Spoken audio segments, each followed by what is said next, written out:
We are 3 in 1 and 1 in 3.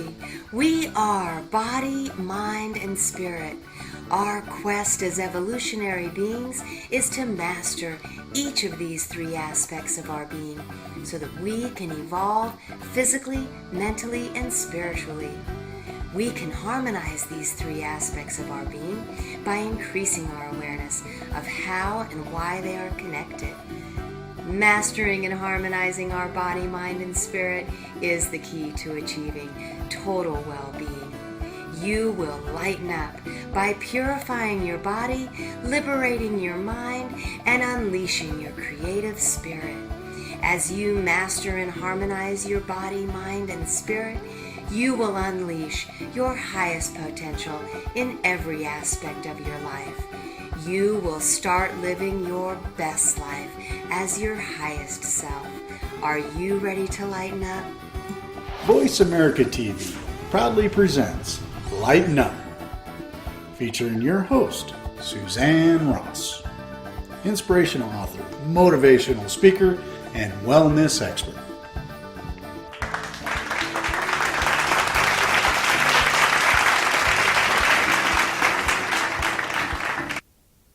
Hello and welcome to Lighten Up. I am your host, Suzanne Ross, and I'm so thrilled that you've joined me for another episode of Lighten Up. And this one promises to be very special. In my line of work, I meet many extraordinary people who are making a powerful and positive difference in the world. But once in a while, I come across a very special individual whose compassion and sincerity are so heartfelt, I can't wait to share her message with the world. And I am so honored to bring Carolyn CJ Jones' message forth on December 31st, 2015. There is no better way to start off the new year than with a big dose of forgiveness, compassion, understanding, and unconditional love. And that's what CJ Jones is all about. She is the Forgiveness Guru. And in this episode, she shares her own dramatic personal story through addiction, abuse, and then sobriety and victory. Along her journey, CJ learned many valuable life lessons, and she's here to share those with us today. Carolyn has designed a program called Change Your Story and Change Your Life, one that we can all benefit from. She also has a program called Quiet Joy that will bring you peace and serenity. I know you'll enjoy this episode and apply many of these valuable life lessons to your life in the new year. Many blessings to you and your family for a healthy and prosperous new year. And remember, live well and love life.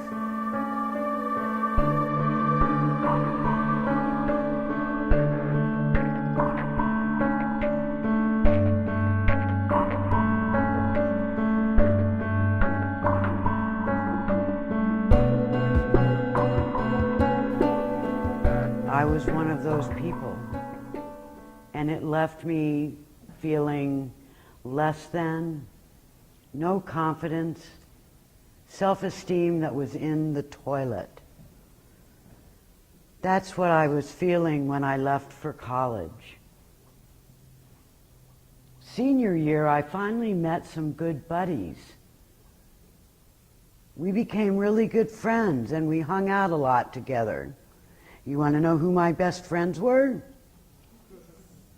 My best friends were Mr. Cuervo Gold, Ms. Margarita, and Miss Miller Lite. Soon after I discovered alcohol, I discovered drugs. And I did alcohol and drugs for the next 30 years. I was a very angry and bitter person, blaming everyone for my unhappiness, blaming everyone. I was a great victim. I played that role very well. Finally, knowing that I was killing myself with this drinking, I prayed in desperation to a God I didn't even believe in, begging for help. Begging. Before long, I was being guided to sobriety. It was like in 2 or 3 weeks. And 4 years into it, I discovered a way to forgive my parents. I can't tell you how freeing and peaceful that place of forgiveness was and is.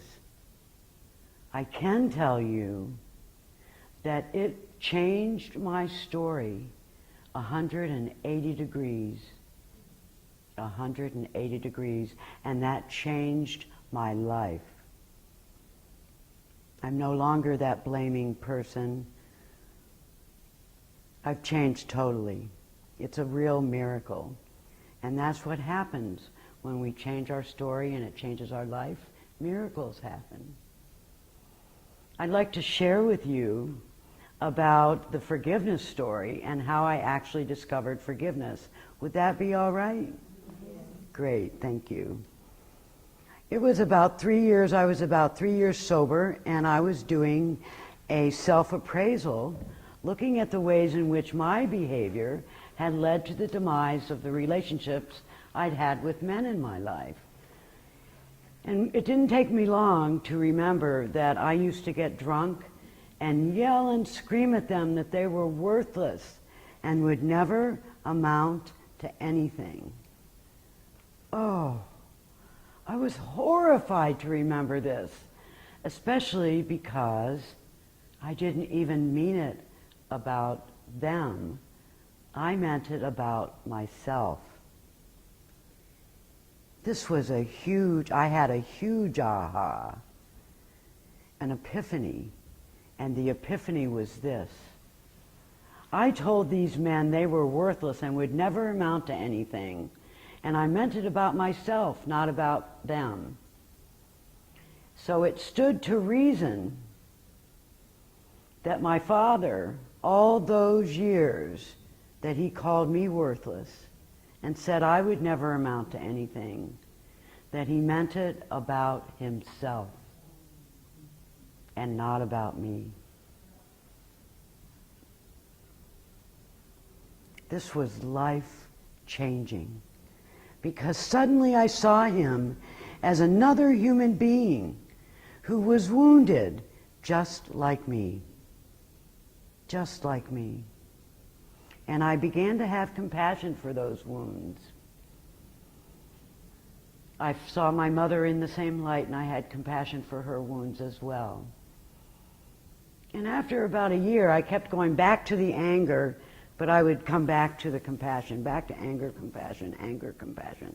I was like a weeble that wobbles and it doesn't fall down.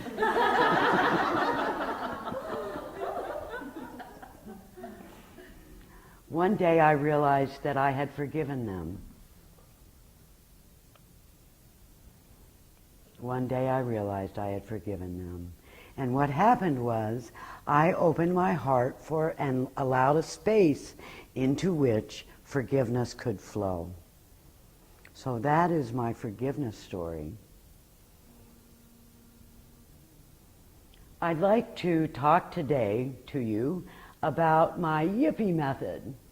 I have a yippee method of getting to forgiveness. And it's yippee is like as in, yippee, I'm gonna find more joy.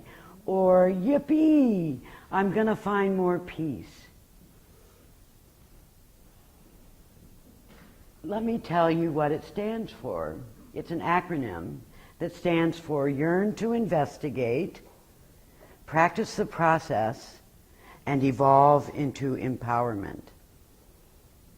It gets really powerful there at the end. And that's at the point at which we find forgiveness. So let's look at the YEARN to investigate.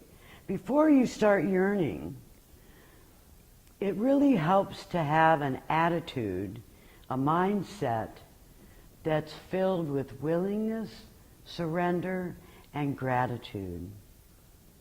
It really helps to have that mindset. So let's look at willingness for a minute. Willingness is the key. When you have willingness, you can move mountains. You really can. And if you open the door just a little bit, the universe opens wide up.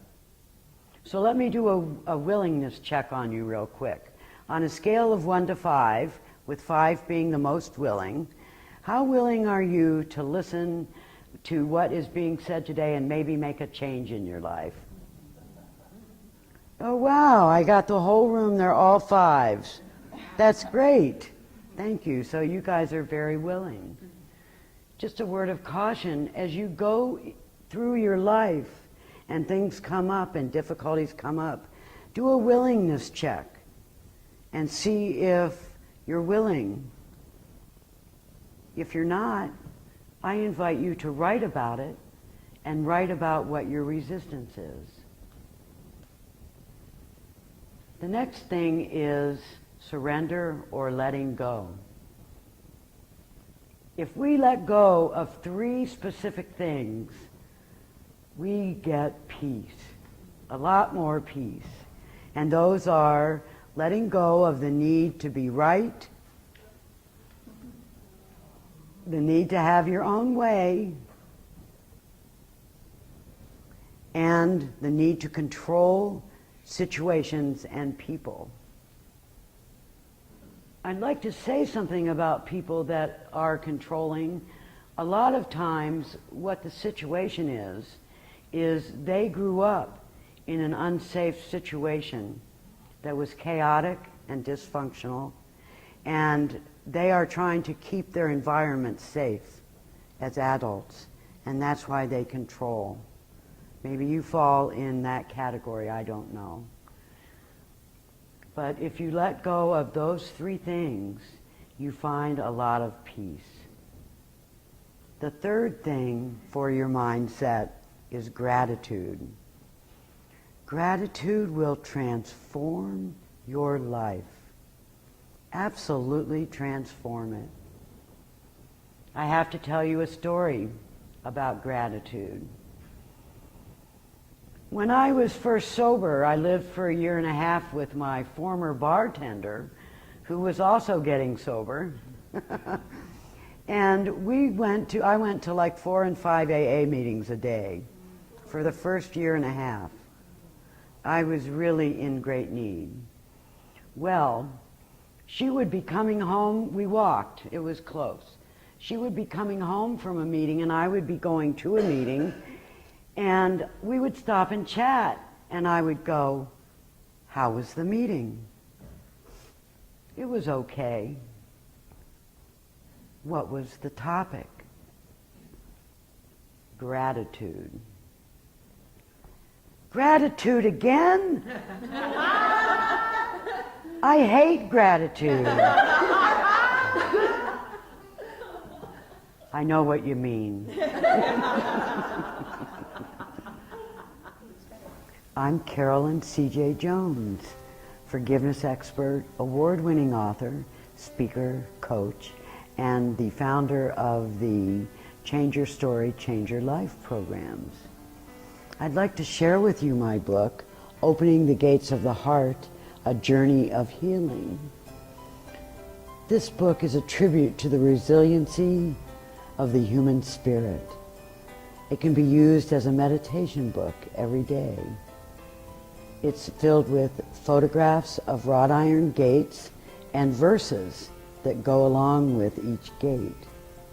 So this is available on my website, CarolynCJJones.com. And when you order it from my website, I will sign it specifically for you. Thank you so much. I want to talk and continue with the YIPPY method. We went through the YEARN to investigate and practice the process.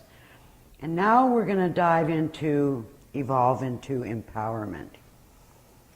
Because resentments are the number one thing that keeps us from unforgiveness, I want to talk about resentment.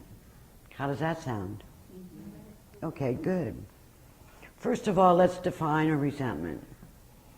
A resentment is when you feel anger over and over and over again. We may have it toward something that happened long ago, or it may be a recent one. Fred Luskin, who is a PhD psychologist at Stanford and a forgiveness expert, says that when we are resentful, we are doing three things. We're taking the offense personally, we are blaming the offender, and we are telling a tale of woe, or he calls it a grievance story. Let's look at each of those for a minute. Taking an offense personally. You can consider that 99% of the time, when someone offends you, they aren't even thinking of you. They're thinking of themselves, most likely. And they don't intend it for you. The second thing we do is we blame the offender. You can blame the offender for your difficulties, or you can look at your role in the situation, and your role has to do with the unenforceable rules and unrealistic expectations that you place on other people. We all do this, right? I had an example of an unrealistic expectation. I book up about 2 weeks in advance on my calendar, and then I would go to meetings, and one of the women there wanted to go out for coffee every time, and I wasn't available. She took it really personally, got a big resentment over it and everything, and she had an unrealistic expectation. As far as unenforceable rules, I had one when I was married that my husband needed to spend most all of his free time with me. As you chuckle, because as you well know, that didn't work out. And that was a big source of trouble in our relationship. It's a setup for a resentment when you expect things from people because you are disappointed when it doesn't happen the way you wanted it to happen. So be aware of that. And anger, as far as anger, what is under anger is hurt, disappointment, shame, humiliation, and fear. All of those things are beneath anger. Let's talk about the third thing, which is my favorite, and that is telling a grievance story. So how many of us have told our story over and over and over again? Yep. Yep. Yeah. Yeah. That's right. That's right. I love it. Well, instead of telling a tale of woe, a grievance story, I encourage you to sing the song of a hero or a shiro. And how do you do that, you might ask? Well, you ask and answer 3 questions. The first question is, what is the positive that I can gain from this situation? What is the positive? What is the good that came from this situation that I can take away with me? And the third one, and my favorite, is, what can I be grateful for? When you ask and answer these 3 questions, you become empowered and empowering. You give permission to the person who is stuck in their story to get unstuck and sing the song of a hero. So that's just, it's a wonderful feeling when that happens. It really is.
like to talk about fear a little bit. Fear has its purpose for us. It tells us when we're in danger. And a lot of what I've done anyway over the years is be afraid of, the fear of I'm not good enough, I might look bad, fear of looking stupid, for example. Those types of fears that are detrimental to me and hold me back. When you're dealing with fear, if you've determined that you're not in danger, then there are 3 things that you can do to deal with fear. The first step is to breathe and take action. The second step is to acknowledge the fear. And the third step is to decide if you're going to stay in that fear or move forward. So it becomes a choice. That choice word again. It's so wonderful. We have choices. I went my whole life until several years after I got sober that I didn't realize I had a choice in everything. It was a real freeing thing to discover that I did. It was really quite nice. I'm Carolyn CJ Jones, forgiveness expert, award-winning author, speaker, coach, and the creator of the Change Your Story, Change Your Life programs. Do you have a story running your life, robbing you of your peace, happiness, and joy? Maybe it's an old divorce that you're still upset over.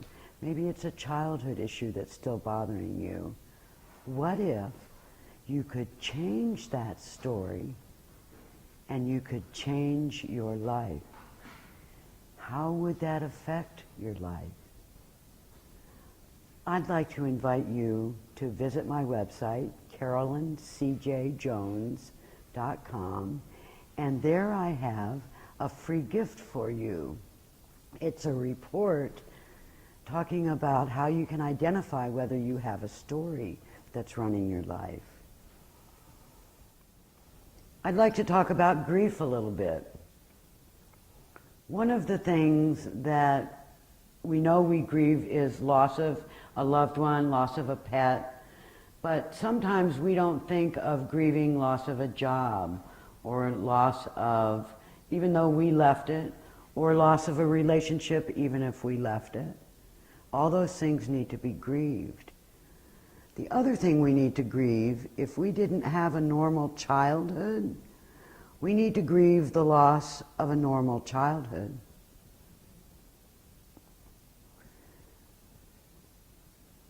And when we do that, it helps us to heal from it. It helps us to heal from it.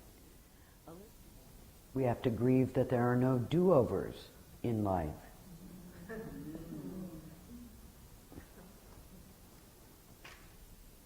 In the Evolve into Empowerment, we look again at a self-appraisal, and we go deeper into it. That's part of the process. We look at compassion.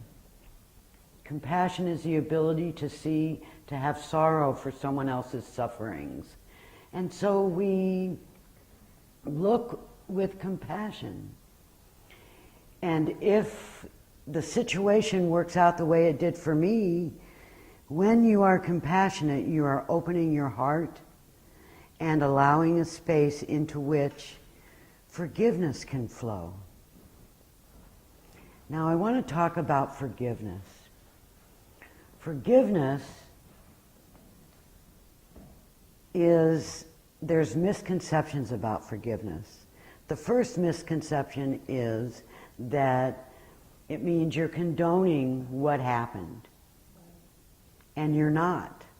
You're not saying that what happened was okay. The other person is still responsible for their part. What you're doing is you're clearing your own heart. I forgot to mention the definition of forgiveness is the choice you make, there's that choice word again, the choice you make to hurt and suffer less, even though you're wounded. The choice you make to hurt and suffer less, even though you're wounded. Another misconception out there is that forgive and forget. How often do you hear that? Forgive and forget. Well, I really disagree with that, because you can't forget a portion of your life. You can't forget incidences that happened to you. But what you can do is see them with a kinder, gentler heart, a more compassionate heart.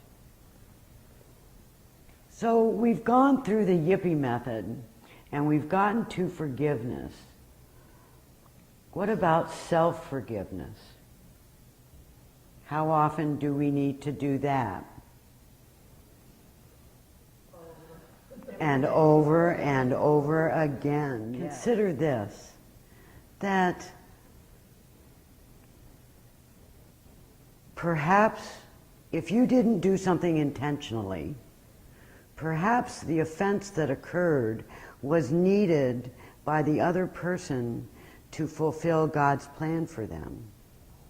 And their journey that they're on, they needed to work on a certain situation. And you brought that situation to light for them. So you can be a little more gentle with yourself. You can have more compassion with yourself.